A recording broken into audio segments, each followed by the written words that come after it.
안녕하십니까. 한강리치부동산 대표 나은서입니다. 흑서 9구역에 조합장, 직무정지, 해임 이런 것에 관한 임시총회에 가처분에 관한 판결이 나왔다고 해서 주변에서 내용이 복잡하다고 그래서 제가 옛날 오늘 7구역에서 비대위 활동할 때 그 소송을 해본 경험으로 또 제가 법 전공자 입장에서 팩트가 뭔지 그리고 이슈가 뭐 쟁점이 뭐고 그 다음에 그런 내용에 대해서 간단하게 설명을 드리겠습니다. 그냥 편하게 들으시면 될 것 같아요. 다 이해할 수 있도록 설명을 드리겠습니다. 자, 이게 9구역이 2020년 이 판결문에 보면 5월 14일 날 임시총회가 소집이 됐어요. 임시총회. 자, 임시총회가 소집이 됐는데 임시총회 소집됐는데 여기서 안건이 크게 3개가 있었어요. 1번이 임원해임, 두 번째가 직무정지, 세 번째가 발의자의 업무행위, 대표 업무행위라고 할게요. 대표 업무행위.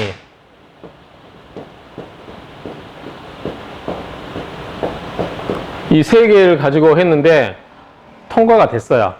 그래서 통과된 것에 대해서 이제 이게 있었고 이것이 이제 소송이 나가 있었는데 여기에 이제 뭐냐면 안건 중에 이 3번 발의자 대표가 업무를 하겠다라고 했기 때문에 기존의 조합 집행부에서는 이것 때문에 아마 이거를 하지 말아달라. 그리고 본안소송에서 이제 본안소송이라고 하거든요. 이 본안소송에서 임원해임이라든가 직무정지의 결정이 나면 어쩔 수 없지만 그 전까지는 제3자 발의자가 조합 대표의 업무행위를 하는 것 자체가 불편하기 때문에 이걸 하지 말아달라는 차원에서 제가 봤을 때는 이 가처분을 신청한 것 같아요. 이 가처분 사건 번호가 뭐냐면 2020 카합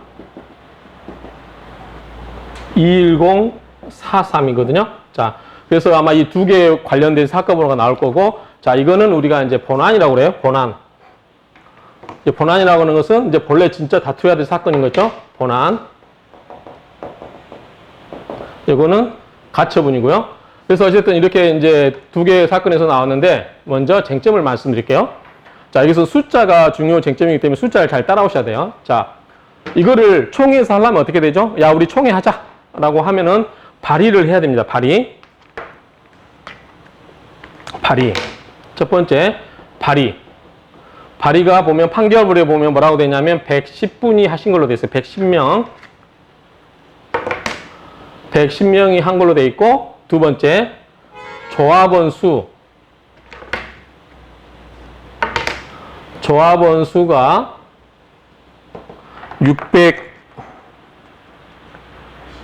689명으로 됐습니다. 689명.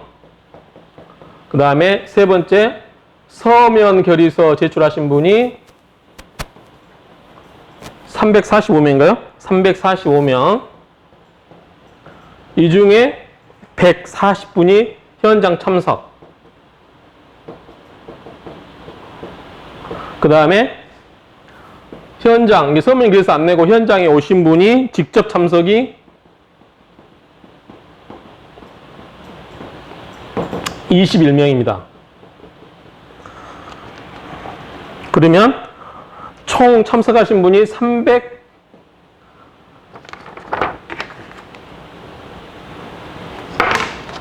참석하신 분 합치면 361명이에요. 자, 361명이면 총 689명 중에 366명이면 66명이죠?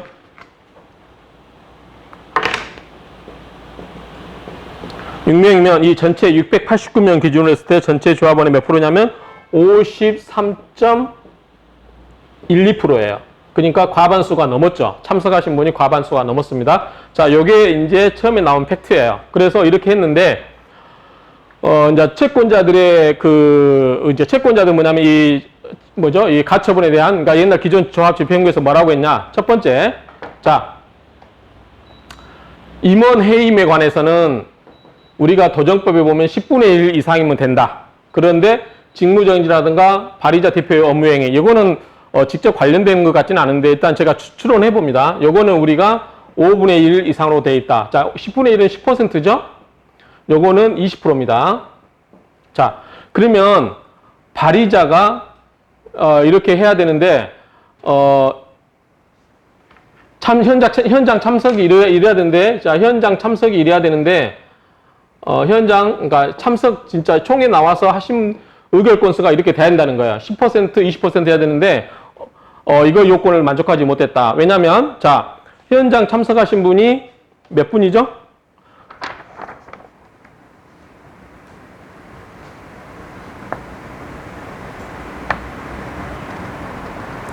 이게,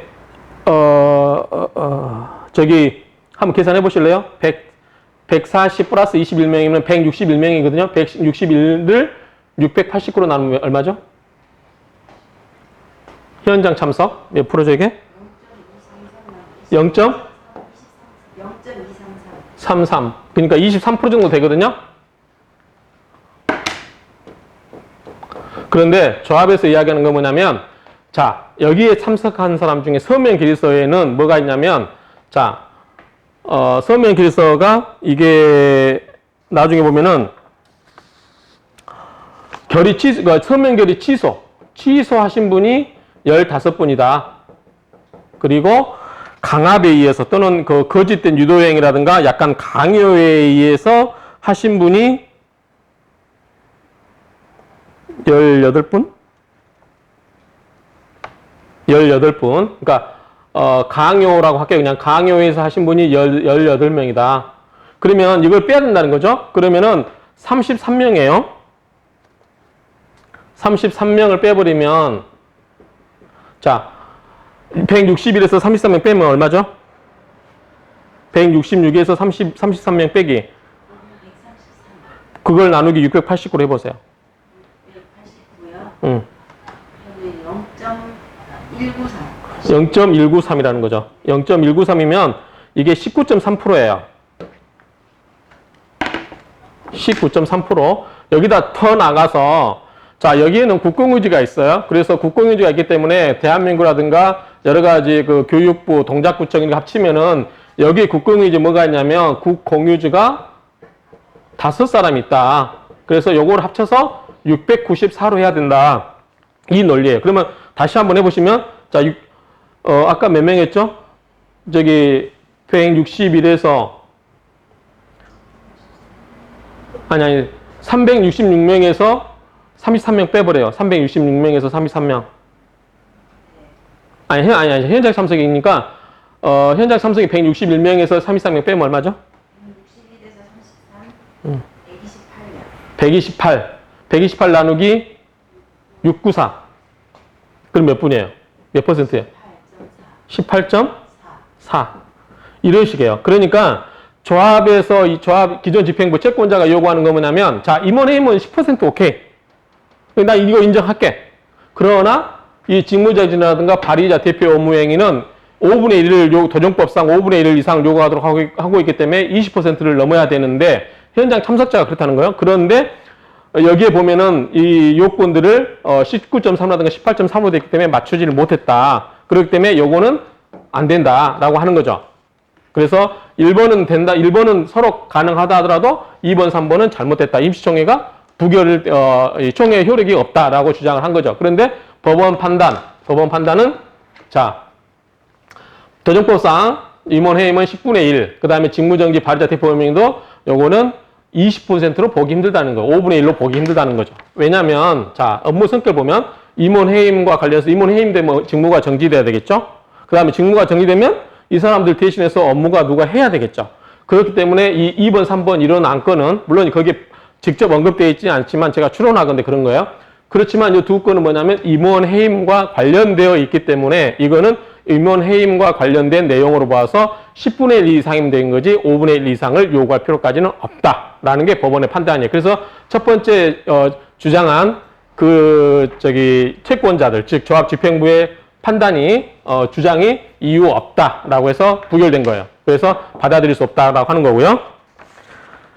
자, 그 다음에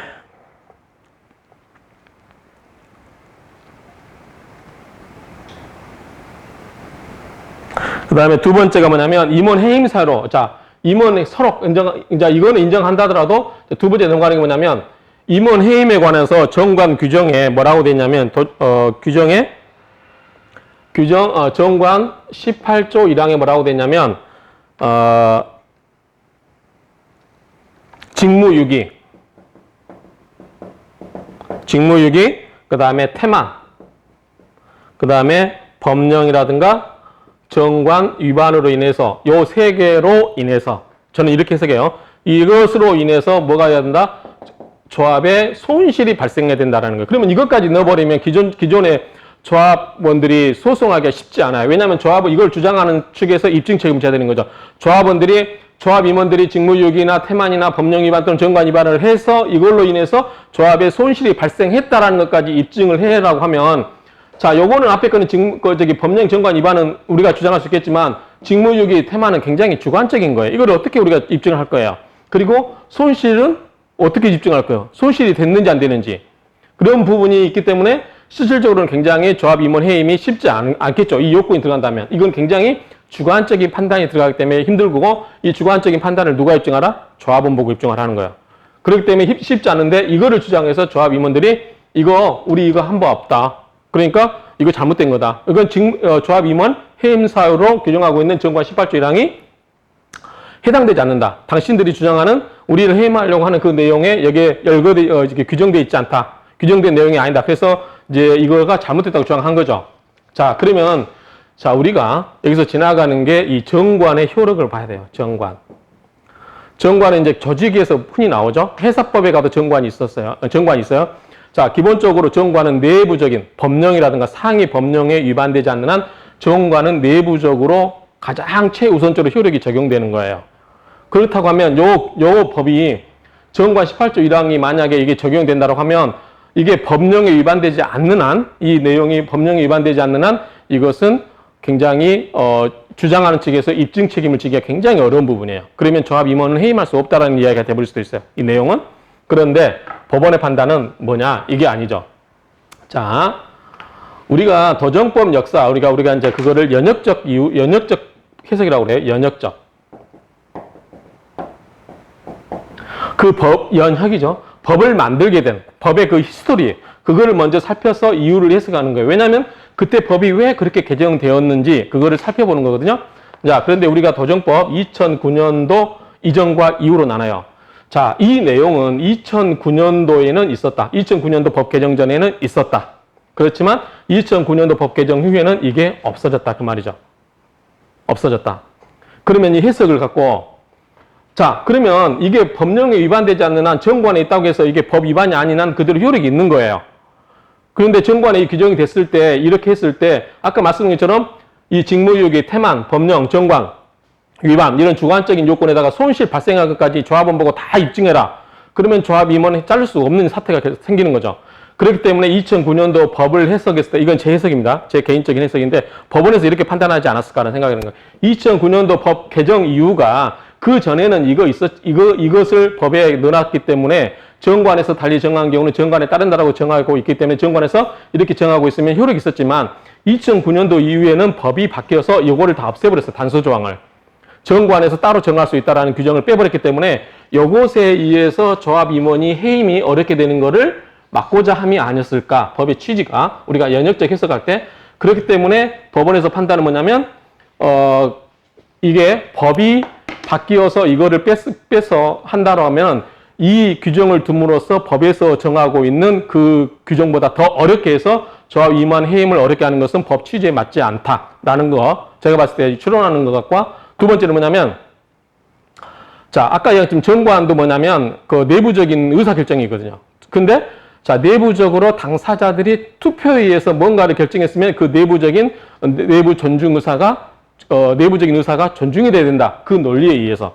자, 첫 번째는 2009년도 법 개정 이후에는 이 조합 임원 해임에 관한 규정이 법률 단서에서 없어졌다라는 거. 두 번째, 서로 그게 정관에 있다 하더라도 내부적으로 투표에 의해서 뭔가 결정이 됐다면 그 조합원들의 의사가 존중받을 필요가 있다. 이 두 가지 논거에 의해서 이것도 이유가 없다라고 해서 끝났어요. 그러면 이제 집행부에서 이야기하는 거 뭐냐면, 옛날 조합 집행부에서 이야기하는 것은 이 발의 요건, 현장 참석 요건과 그 다음에 직무정지 발의자의 그 임원 해임의 요건에 관한 것이 전부 이유 없다고 판단됐으면 이제 마지막에 이제 걸고 넘어질 수 있는 게 뭐냐면 이 투표수예요.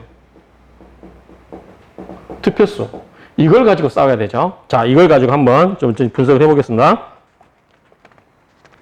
그리고 이제 참고로 지나가면 아까 직무유기, 태만, 그 다음에 이런 거는 뭐 또 이제 법률적으로 더 나가면 이것을 예시적 규정으로 볼 건가, 열거적 규정으로 볼 건가, 그런 법률적인 쟁점이 있어요. 근데 이건 이제 법학 강의 시간이 아니니까 넘어가고, 어쨌든, 이거는 법원 해석이 제가 봤을 때도 맞겠다 생각이 되고요. 자, 먼저 투표를 갖고, 이제 투표 수를 갖고 한번 보겠습니다. 투표 수. 자, 발의가 110명, 조합원이 689명, 국공유지 5명. 근데 기존 이제 현 임시총회를 발의한 사람들은 국공유지 5명은 자, 조합을 처음에 설립했을 때와 설립된 이후의 총회 투표는 구분해야 된다. 왜냐하면 조합이 설립된 거는 공공복리라는 게 있기 때문에, 지역을 개발해서 공공복리라는 측면이 있기 때문에 국공유지도 거기에 대해서 찬성을 얻어서 좀 더 조합 설립을 수월하게 하자라는 그런 입법적인 취지가 있다고 봐서 그 정권은 타당하지만 그 후에 그럼 빼야 된다라고 이제 비대라고 할까요? 이게 이제 채무자 측이죠. 이제 현 승소한 사람. 그런데 이유 없다 그랬어. 이것도 5명도 플러스 시켜야 된다. 그래서 왜냐하면 그게 그러니까 설립총회 전과 설립총회 이후를 달리 볼 근거가 없다. 그래서 결국은 뭐냐면 법원 판단에 의해서 조합원 수는 몇 명이냐면 총 694명으로 보는 게 맞다. 그랬어요. 694명으로. 자, 이건 하나 해결됐습니다. 그 다음 문제가 이제 이거예요. 서명질서. 이게 좀 복잡하던데, 보니까. 자, 서명질서가 15분이었어요. 15분. 취소한 사람이. 그런데 결국은 뭐냐면 15사람에서 빼야 된다라고 했는데 법원 판단했을 때 뭐냐면, 자, 철회가 됐을 때, 자, 채무자, 즉 비대위 쪽에서 주장하는 건 뭐냐면 이거는 조합에서 위임 없이 한 거다. 그러니까 철회 자체가 무효가 아니다라고 주장한 거예요. 그런데 법원 판단은 그 사람들이 의사에 의했으면 비록 위임장이 없다 하더라도 그 철회의 효력은 인정이 된다. 다만 이 자기가 철회했던 거를 다시 철회한 사람이 있어요. 재철회. 그게 3분이에요. 3분. 그거는 비대위 측 이야기처럼 그게 옳다. 왜냐하면 자기가 의사를 번복한 거니까 자기가 명백한 의사. 그래서 결국은 뭐냐면 이걸 종합적으로 정리하면은 이 조합원의 의사가 중요해요. 의사. 그게 약간 형식이 어떻게 됐더라 하더라도 정말 그 사람이 그렇게 할 의사가 있었느냐. 그렇다면 인정을 해주는 거죠. 그래서 결국은 뭐냐면 서명결의 15분 중에서 최종적으로 빼줘야 될 사람이 서명결의가 13분이 빠졌어요. 아니죠. 12분인가요?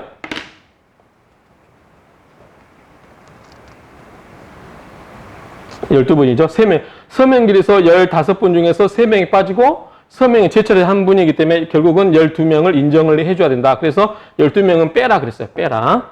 자, 이렇게 됐고요.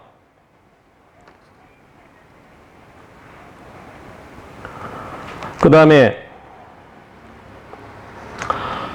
이제 또 이제 서명결의서 다음에 뭐가 있냐면 무효가 있어요. 무효. 왜냐면 이제 우리가 찬반 의사가 명확하지 않는 거 있죠. 그렇죠? 뭐 찬성도 아니고 반대도 아니고 막 여러 가지 그러겠죠. 그래서 이게 무효가 몇 개냐면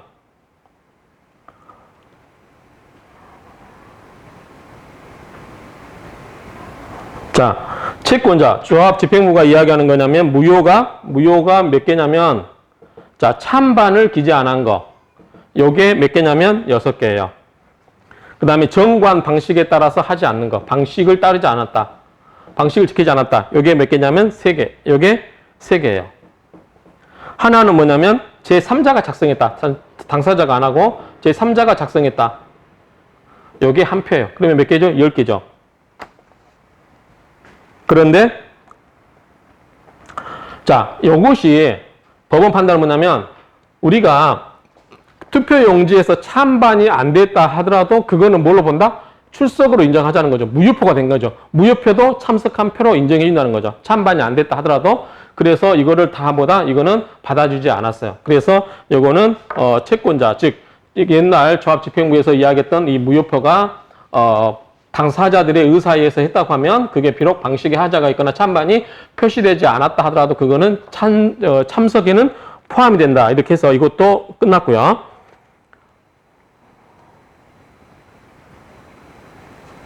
그 다음에 이제 뭐가 있냐면 이제 아까 서명이 15개 중에서 3개가 해서 12개 됐고 그 다음에 무효라고 주장했던 게 10개 다 이건 인정이 안 됐고요. 요것만 3표만 12표만 지금 인정이 된 거예요. 요거 12표만. 그 다음에 또 하나 쟁점이 뭐냐면 18명 이 18명의 서명 기리서가 본인들의 의사에 반해서 본인 의사에 반했다. 그러면 본인 의사가 아니다 이거죠.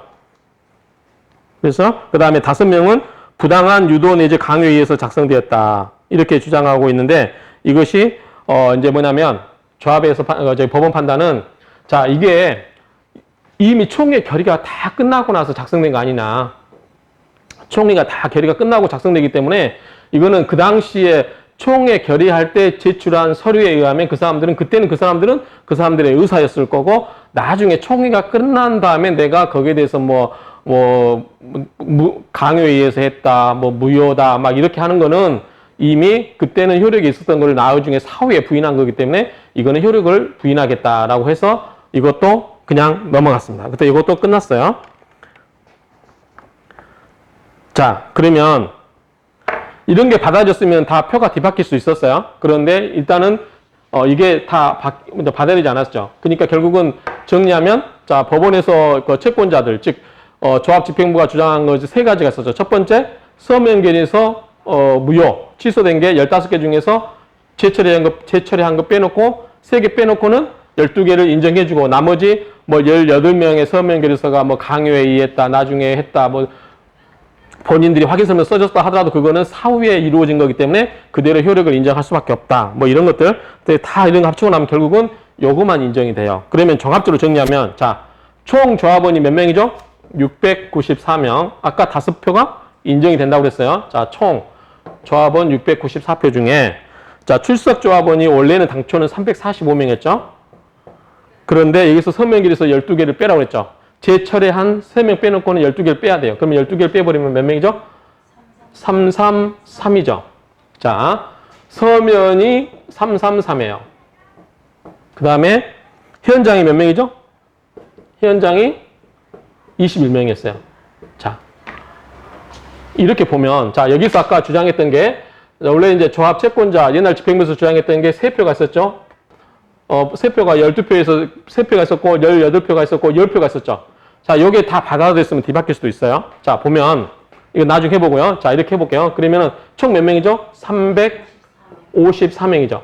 자, 그러면, 자, 해보세요.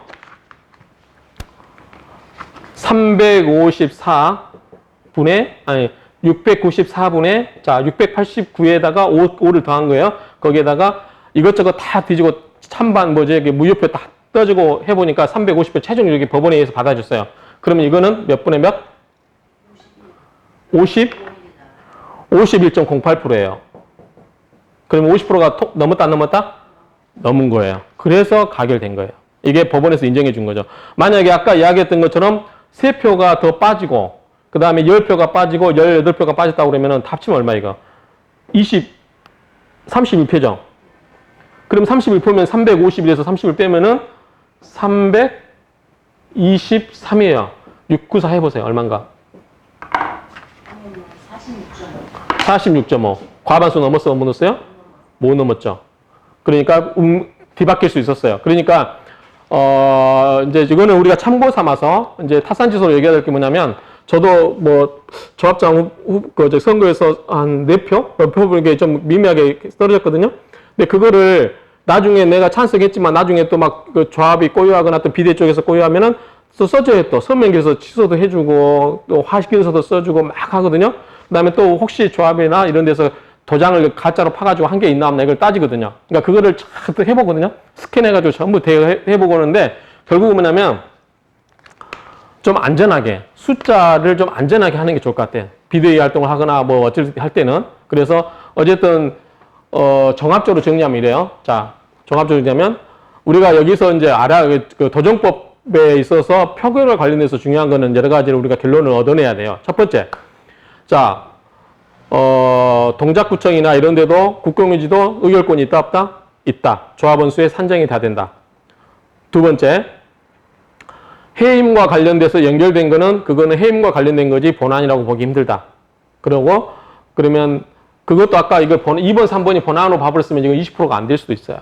그러면은 이거는 1번만 통과된 거죠. 그러면은 이 조합 옛날 집행부가 계속 사무를 볼 수도 있는 상황이 돼버리거든요. 그러니까 그런 문제. 그 다음에 표를 계산함에 있어서 문제 이게 제일 많이 되는 게 내가 찬성을 해줬어요.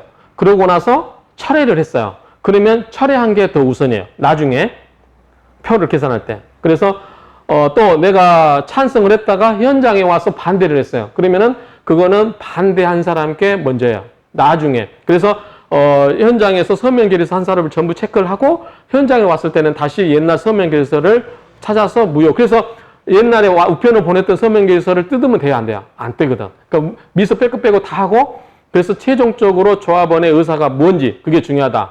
또 이게 도장을 잘못 찍어가지고 또 사이에 찍거나 잘못 찍어가지고 무효표가 됐다 하더라도 그게 찬반 여부에는 결론을 영향을 미치지 못하지만 어디에 영향을 미친다?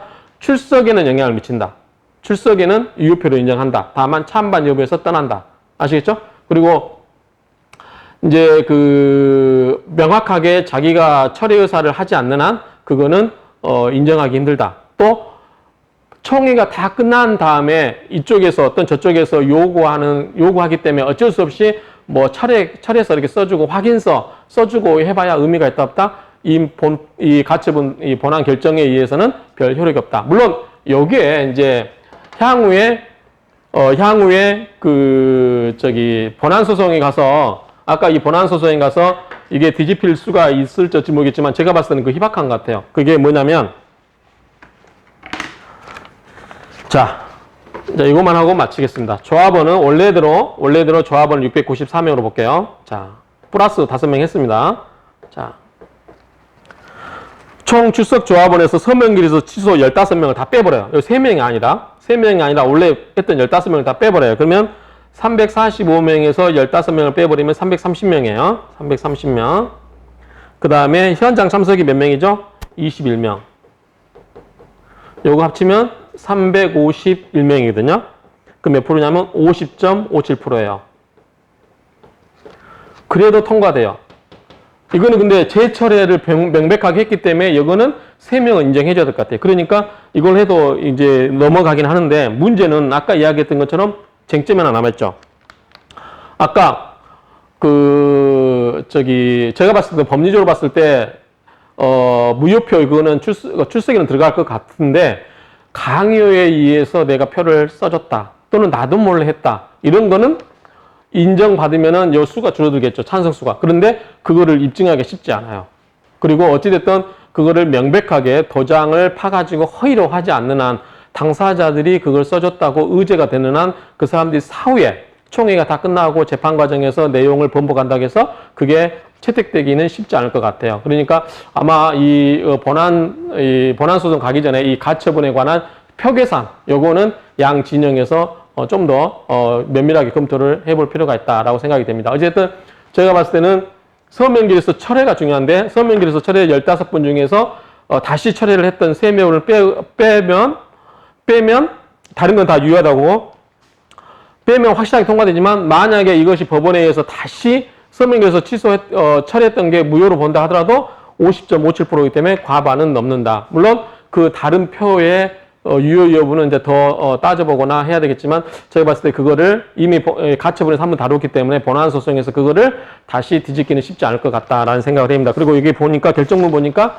판사 3분이 했더라고 합의체더라고요. 그러니까 단독에서 모르는 또 합의체 했기 때문에 요 표에 관한 거는 제가 봤을 때 큰 변동은 없지 않을까라고 생각합니다. 법리적으로 이제 문제가 뭐냐면 아까 이야기처럼 이 현장 참석 20%를 요구하는 건지 10% 요구한 건지 제가 봤을 때 그런데 임원 해임에 따른 직무정지, 발의자 대표 업무행위 이건 명백하게 봤을 때는 임원 해임과 관련된 연속 선상에 있는 업무로 보기 때문에 별도의 임원 해임과 관계없는 별도의 안건이라 판단하기는 어렵다라고 저는 개인적으로 생각을 합니다. 아무튼 이제 추후에 이 본안 사건이 남아있죠. 이 관련돼서 또 판결이 나오면 뭐 이것과 크게 내용이 다르지 않으면 더 찍지는 않을 거고, 이것과 관련되어서 우리가 도정법을 새롭게 뭔가를 공부를 해야 될 그런 항목이 나오면 설명을 드리도록 하겠습니다. 감사합니다.